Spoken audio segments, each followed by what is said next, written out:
Jadi istilah mikroprosesor dan mikrocontroller ini adalah dua hal yang berbeda, gitu ya.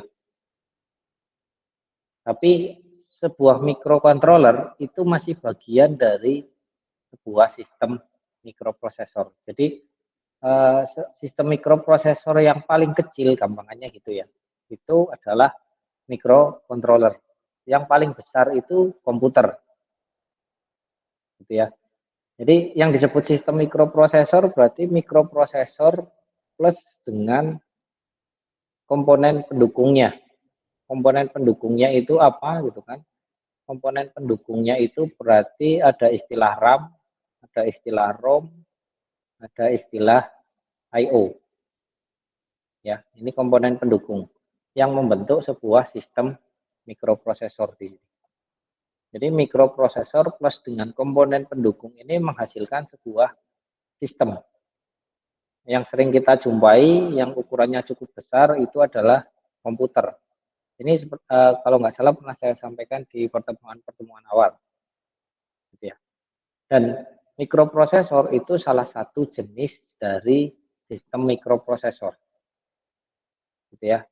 Yang membedakan apa, gitu kan? Yang membedakan antara sistem mikroprosesor di komputer dengan sistem mikroprosesor di microcontroller, membedakan ini ya. Nah, sebentar, saya mungkin perbandingannya agak saya lewati dulu. Nah ini, jadi perbedaannya adalah mikroprosesor, komputer, ini komputer ya, general purpose microprocessor system itu maksudnya komputer. Komputer antara mikroprosesor, ini CPU maksudnya mikroprosesor, ya, dengan komponen pendukungnya, ini komponen pendukung, ini dihubungkan dengan sebuah board, gitu ya. Maksudnya sebuah board itu kalau kita lihat di komputer, ya antara mikroprosesor dengan RAM, ROM, dan lain sebagainya, ini membutuhkan sebuah board yang disebut dengan motherboard. Gitu kan. Motherboard karena memang dari PCB ini semua komponen terhubung, gitu kan. Jadi komputer itu pasti akan ukurannya sangat besar karena dia membutuhkan motherboard, ya. Nah, beda lagi dengan istilah microcontroller. Microcontroller ini mikroprosesor di sini plus dengan semua komponen pendukungnya itu berada di dalam satu IC. Ya. Jadi gampangannya microcontroller itu adalah paket lengkap dari sebuah sistem mikroprosesor. Jadi IC ini isinya ada CPU, ada RAM, ada ROM, ada I/O gitu ya, dan yang lainnya. Gitu. Jadi jangan salah kaprah gitu ya, jangan salah kaprah dalam artian tidak semua IC itu adalah mikroprosesor, gitu ya. Karena ternyata ada IC yang merupakan paket lengkap dari sebuah sistem mikroprosesor itu yang disebut dengan microcontroller. Kemudian kalau sekarang muncul ada istilah namanya Arduino. Ya, Arduino. Ini juga orang kadang-kadang salah mengistilahkan Arduino ini. Gitu ya. Banyak yang bilang mikroprosesornya adalah, mikrocontrollernya adalah Arduino. Ini Arduino itu bukan mikroprosesor. Ya, jadi kesalahan besarnya pada di sini mengatakan bahwa Arduino, ada yang belum pernah lihat Arduino? Arduino itu sebenarnya bukan mikroprosesor, tapi dia diprogram Pak gitu kan. Kalau ada yang mungkin punya argumen, oh Arduino tapi kita bisa masukin program di situ Pak, gitu kan. Jadi Arduino itu bukan mikroprosesor, tetapi di dalam Arduino ini ada mikrocontroller. Ya. Jadi ibaratnya Arduino ini menjadi motherboard dari mikrocontroller. gitu. Jadi Arduino itu adalah motherboard-nya dari microcontroller. Jadi jangan salah kaprah gitu ya, jangan bilang bahwa Arduino itu adalah microcontroller, itu salah. Itu sama saja kayak saya bilang di sebuah komputer ini ya, misalkan saya punya motherboard mereknya ASRock atau mungkin Gigabyte gitu ya, mungkin yang sering ngerakit komputer paham merek-merek ini gitu kan. Misalkan saya punya motherboard namanya ASRock, gitu. Kita nggak bisa bilang mikroprosesornya itu adalah ASRock. Pasti kita hanya bilang mikroprosesornya itu adalah Intel atau AMD, ya enggak? Kenapa? Karena ASRock itu hanya motherboardnya aja. Gitu. Sedangkan mikroprosesornya dia punya seri sendiri antara Intel atau AMD. Sama, Arduino juga sama gitu. Arduino itu sebenarnya hanya papan PCB saja yang dipatenkan. Jadi ada orang, jadi kalau dulu mikrocontroller, orang ketika dulu mau membuat rangkaian dari mikrocontroller, dia harus bikin PCB sendiri. Istilahnya membuat sebuah sistem minimum untuk mikrocontroller. Gitu ya. Jadi orang dulu ketika mau memprogram sebuah mikrocontroller, dia harus bikin PCB sendiri. Sebenarnya PCB ini hanya dipakai untuk menyambungkan antara komputer dengan mikrocontroller, sehingga ketika kita menuliskan program di komputer itu bisa dimasukkan ke mikrocontroller. Prinsipnya sebenarnya hanya untuk itu fungsi PCB-nya, gitu ya.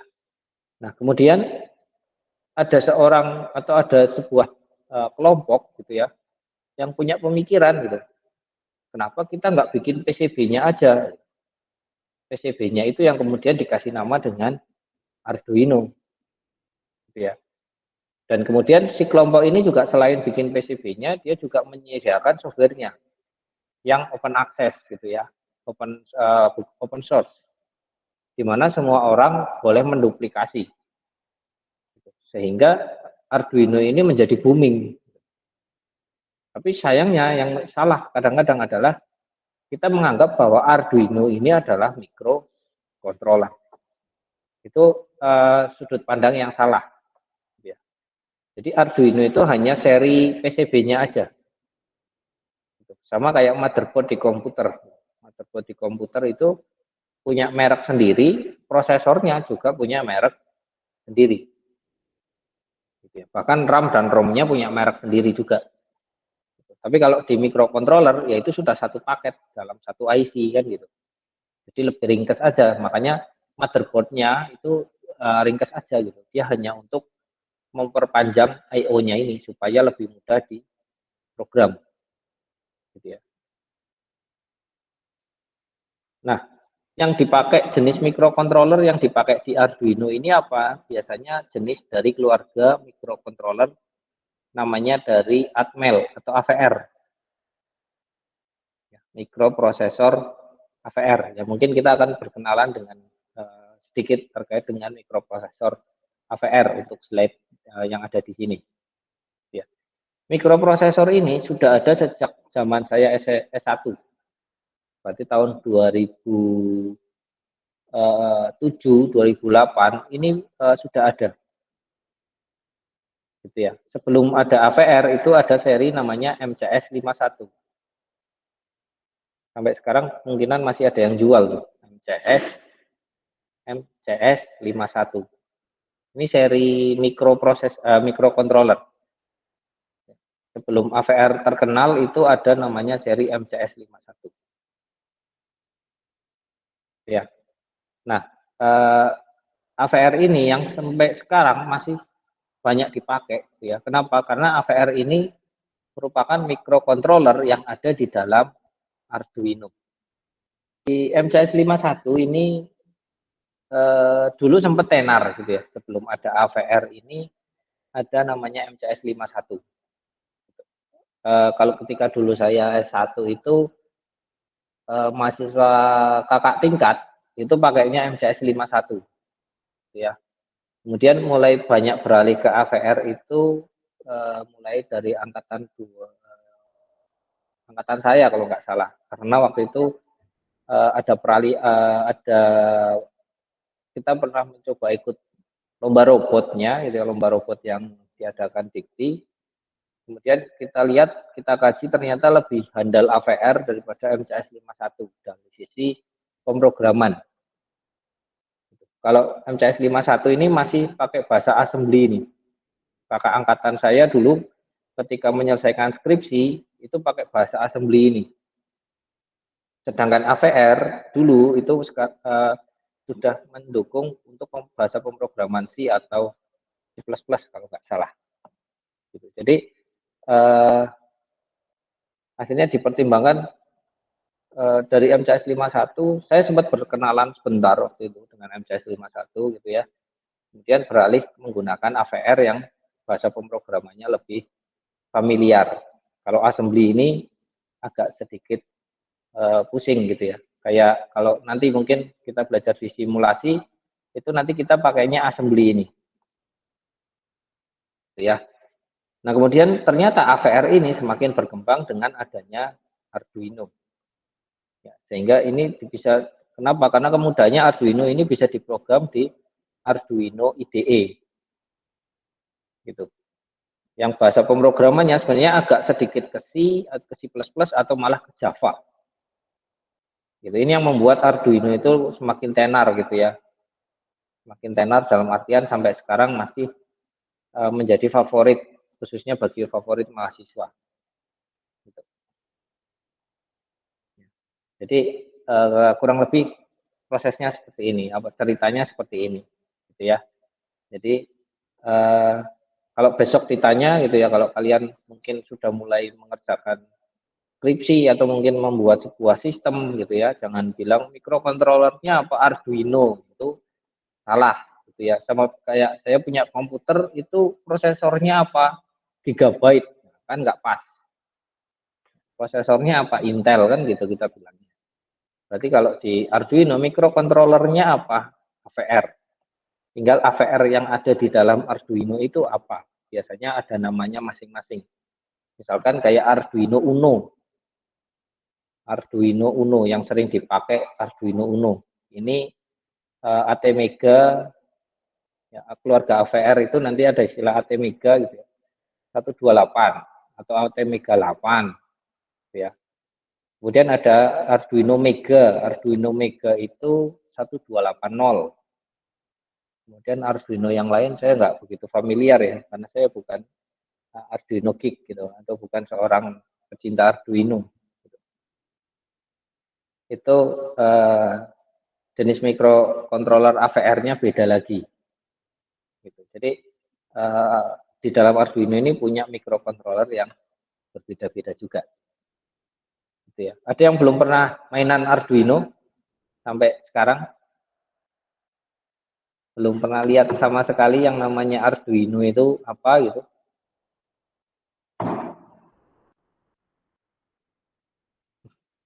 Ada yang sudah pernah lihat? Sudah Pak. Pernah ya? Lihat, tapi kalau ngoperasiin langsung belum pernah. Oh gitu. Ya, biasakan saja nanti gitu ya, atau sering-sering aja mainan gitu, mainan. Istilahnya kok mainan ya. Ya, sering-sering aja karena yang pertama nanti dari sisi kemampuan programming kalian lebih paham. Saya dulu waktu S1 ya, belajar programming, saya basicnya SMA. SMA tuh nggak pernah dapat programming kan. Masuk ke kuliah S1, tahu-tahu dapat programming apa itu. Saya waktu itu nggak tahu, hanya tahu permukaannya aja. Itu pun dari sumber yang lain, bukan dari kampus. Gitu ya. Karena kalau dari kampus, dosen cuma ngasih tugas besar, dari setelah UTS sampai UAS gitu ya, nggak pernah masuk lagi setelah UTS sampai UAS. Jadi saya harus nyari informasi sendiri terkait programming sampai ke teman-teman yang ada di UGM, saya sampai minta diajarin ke sana gitu ya. Nah, terus dari situ saya cuma tahu permukaan pemrograman tuh kayak gini. bahasa pemrograman C, C++ itu kayak gini. Kemudian saya baru tahu betul gitu ya terkait sebenarnya proses yang di dalam pemrograman itu seperti apa ketika saya mulai mendalami ini mikroprosesor. Gitu ya. Kenapa? Karena ketika kita membuat program di tingkat mikrocontroller gitu ya, itu ternyata tidak secepat komputer. Itu tetapi karena tidak cepatnya itu gitu ya, ketika kita mau membuat program langkah demi langkah, kita tahu oh ternyata program itu salahnya di sini. Kalau kita bikin komputer kan kadang-kadang mungkin secara kode program itu dijalankan nggak error gitu. Tetapi setelah dijalankan, loh kok beda hasilnya ya, gitu. Nggak sesuai dengan apa yang saya harapkan, gitu kan. Kadang-kadang kan kayak gitu ya ketika bikin program. Nah, ketika belajar di microcontroller, saya tahu gitu, oh ternyata yang salahnya tuh karena di bagian ini. Kayak saya baru tahu istilah penggunaan if yang banyak, itu ternyata apa namanya tidak efektif gitu. Jadi misalkan gini, kalau dulu saya tahunya pemrograman pemilihan ya pokoknya pakai if gitu. Ada 5 kemungkinan ya if gitu. Mungkin saya gambarkan aja ya. Jadi misalkan nih, saya bikin program ada 5 pemilihan. Ya saya bikin if untuk yang pertama gitu ya. Saya bikin if lagi untuk pemilihan yang kedua, saya bikinkan if lagi untuk pemilihan yang ketiga gitu. Dulu waktu semester 1 awal-awal saya dapat pemrograman, saya mikirnya kayak gini.